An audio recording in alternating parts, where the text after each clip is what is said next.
Hello বন্ধুরা, আজকে তোমাদের সাথে শেয়ার করব তরমুজ দিয়ে কেক বানানোর রেসিপি।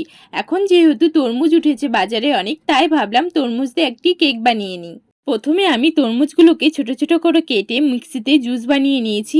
আর এক বাটি পরিমাণ চিনি গুঁড়ো করে নিলাম মিক্সিতে।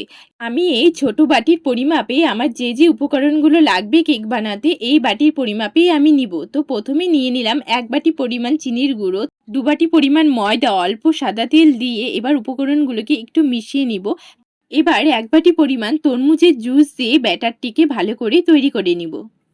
এখন এর মধ্যে দিয়ে দিব 1 চামচ বেকিং পাউডার, হাফ চামচ বেকিং সোডা। এবার একটা বাটিতে আমি অয়েল ব্রাশ করে নিব। তার মধ্যে একটি সাদা কাগজ দিয়ে কাগজের উপরে অয়েল ব্রাশ করে নিয়ে অল্প ময়দা দিয়ে দিব, যাতে কেকটা খুব সহজেই উঠে আসে। এবার কেকের ব্যাটারটি বাটিতে ঢেলে দিয়ে তার উপরে একটু ড্রাই ফ্রুট ছড়িয়ে দিলাম। এবার আমি কেকটা 50 মিনিট মতো বেক করে নিব। দেখতেই পাচ্ছ আমার কেকটা হয়ে গেছে। এবার কেকটাকে একটু ঠান্ডা করে বাটি থেকে বের করে নিয়েছিলাম। এবার আমি ডেকোরেশন করার জন্য তরমুজের জুস আর চিনি দিয়ে একটি সিরাপ তৈরি করে নিয়েছিলাম, আর তার মধ্যে একটু কনডেন্স মিল্ক দিয়ে আমি ডেকোরেশন করে নিয়েছিলাম। আমার এই কেকের রেসিপিটা তোমাদের কেমন লাগলো অবশ্যই কমেন্ট করে জানিও।